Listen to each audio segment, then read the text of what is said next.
Hey guys, what's up? Welcome back to Dragon Ball. So today I'm giving you guys my episode 48 review of Dragon Ball Super.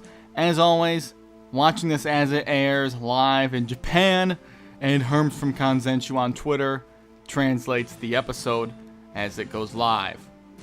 So, of course, as I expected, another strong episode of Dragon Ball Super. Not the best episode, but not every single consecutive episode can be the best episode, but another strong one. And some of my predictions that I made in my episode 48 predictions video did come true here. We start off the episode by seeing Trunks in the future, facing off against Black or Black Goku. Still, he's only referred to as Black. I'm guessing when Goku sees him finally, or Vegeta sees him, one of them's going to call him Black Goku. That's my guess for how he's going to get that name that we saw in a lot of the Toriyama statements about the arc.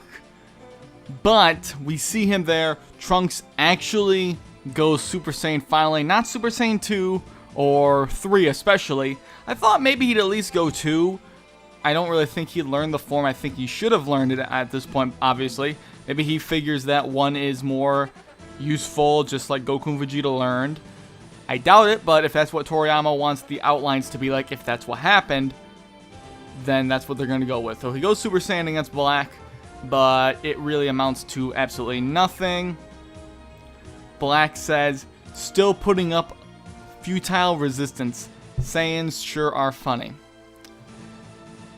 This really does emphasize the fact that Black is an entirely different thing from Goku.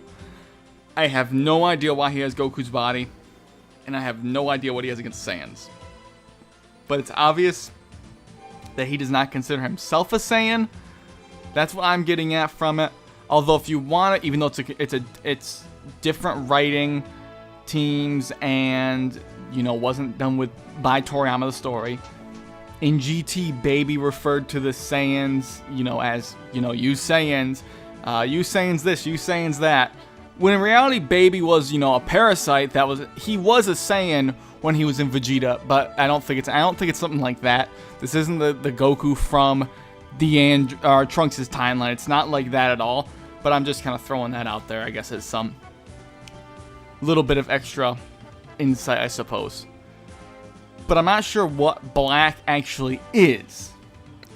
That's something that I don't think anyone's going to predict unless the Makaio-shin theory is right. I haven't seen anything else that really makes a whole lot of sense.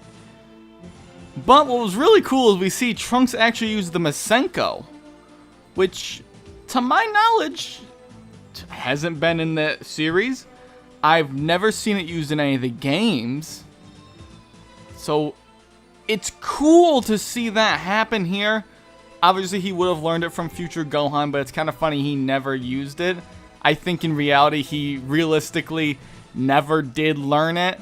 Even in the manga, when Trunks was training with Gohan, he was a Super Saiyan that was training against a base form future Gohan. Now in the anime, he didn't go Super Saiyan until the end of the special. But in the manga, he was already a Super Saiyan, and base Gohan was way ahead of him.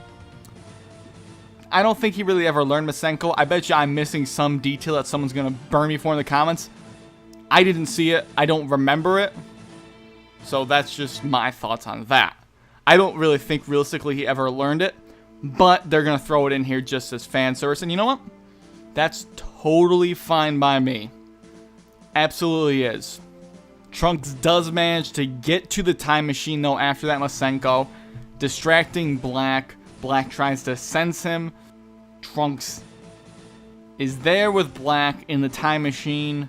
Black's about to blast him, and then Trunks goes back to the past, and then Black's trying to figure out where he is the whole episode. He does not know at all. He has no clue what happened. He has no knowledge of the time machine at this point. Nothing. He gets to the past, where in between this, we get some of the present day stuff, which is what Trunks is going to anyway, regardless. But we get Mai, Shu, Pilaf, and Trunks in a classroom. And from what Herms is saying, it's a math class, which I guess I probably could have pieced together as well. But Trunks is struggling to figure out the math, and all that BS is happening. It's some side stuff, nothing really to comment on here. But what is cool, there's some chemistry between Kid Trunks and Kid Mai, which I like. It's Dragon Ball isn't a romance novel, but I like this young love aspect that they're really putting out here, obviously because of the connection with Trunks and, you know, future Mai, future Trunks, future Mai, I should say. And, you know, we've all been kids. We know how young love is. Unless you didn't, then, well, maybe it's probably the best you didn't experience stuff like that. But I thought it was awesome to see that kind of a take and spin on the story. It's something that I expected was going to happen because, you know, there obviously would be a connection between those two after we saw what they were in the future.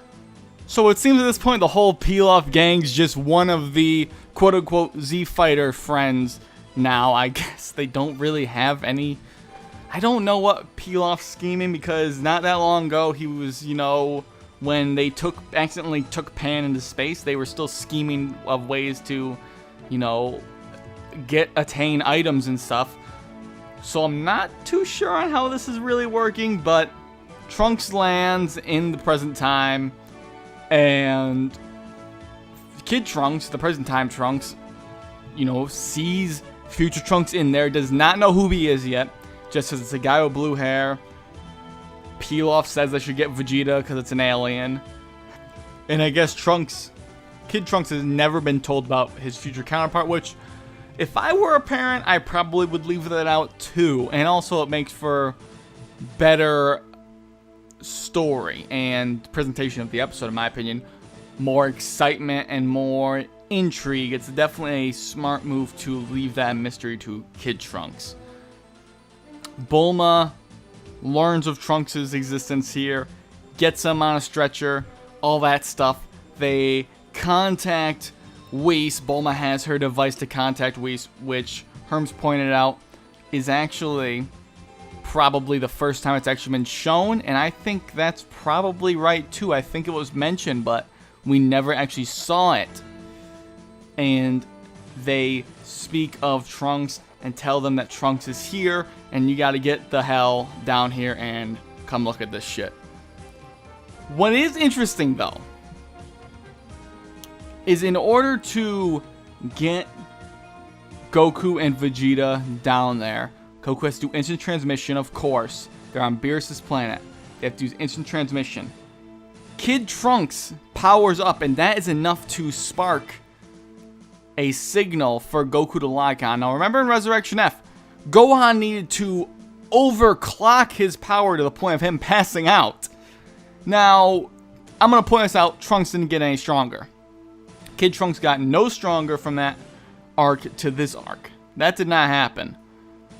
The only thing I can guess is that Goku got stronger, which we know from the time chamber and all this other crap with training. And maybe he can lock onto energy better. I don't know. I think it's just a inconsistency. It's Dragon Ball, so it's nothing to be shocked about at all. So that happens. They get down there. Before they go in to see Trunks, Goku goes to get a sense beam from Korin. And I want to say, before this scene, when they all get down there, the math teacher is there screaming. And, well, not screaming. She's scared and terrified and freaked out from all this crap. I think they should have just shoved her to the side and forgotten about her, because that scene broke up the pacing a little bit. Not to a huge degree for me, but I feel like there are some people that maybe wouldn't have wanted that scene, because it's supposed to be comedy-oriented, but it wasn't really funny, and there was also a lot of talking going on in the background, and it was supposed to be a serious scene. However, I pointed that out because the next scene where Goku goes to get the sensu beans from Korin, it's just Korin and Yajirobe, which, by the way, it's fantastic as always to see them. Korin's doing limbo. That scene's great because it's self-contained in its own scene. It's not overlapping another scene. It's not overlapping other people's dialogue and something that's occurring right now. Yes, there's something in the background in another part of the world, but it's by itself. The pacing has changed to something else and flown in naturally, so don't get that twisted. I understand what I'm talking about here. But Goku gets the sensu beans. Always great to see Korin and Yajirobe, as always. It's nice to see those characters are not forgotten about. Super's done a very good job of nodding towards older characters. It's very nice to see that. They get the sensus, and Black, again, never figures out what happened to Trunks, but in the episode preview he does, and I'll give you guys my predictions.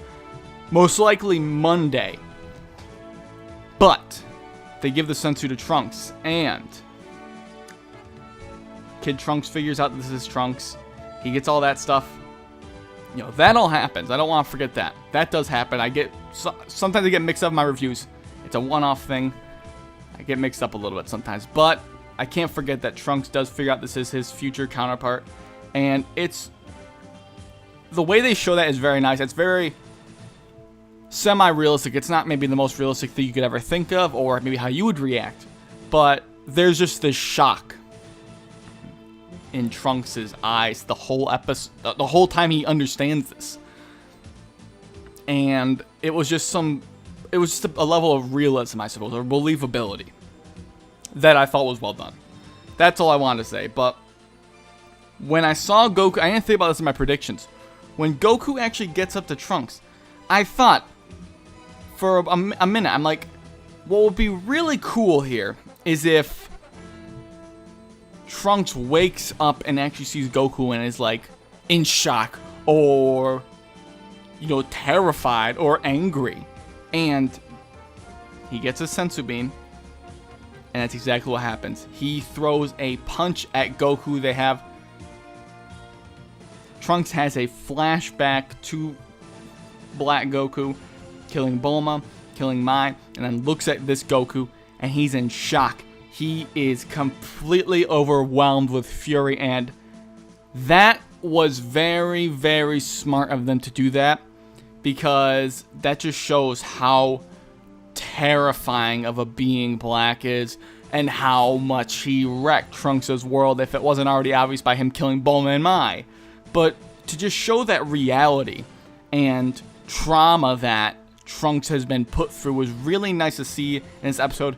Not a high on action episode, but just from things that were in the episode that were well done, it really was nice to see those aspects, you know.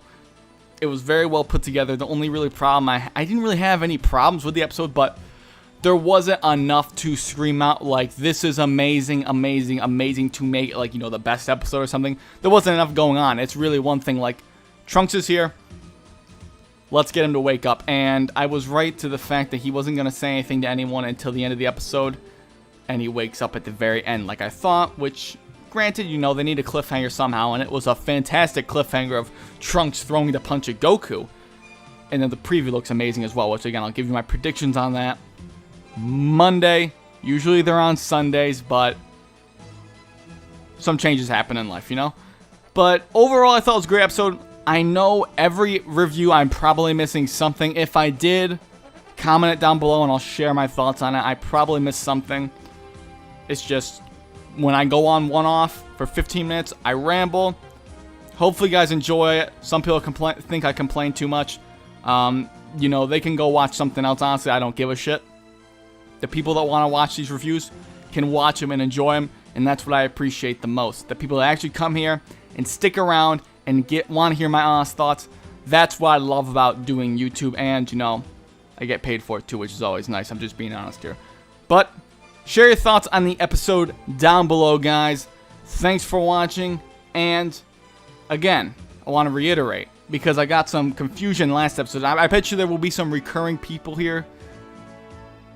Even though I said there were some negative parts about last week's episode, if you had ears, you would know that I said I thought it was a great episode, and I gave valid points to why I had those negative aspects, like the way Bulma's death was treated. I'm glad that I wanted them to kill her off, but they just could have done a better job. But if you used your ears, you would have known that I thought the episode was great. I said it right in the beginning of the video. Rambling again. Thanks for watching, and of course, I'll catch you later.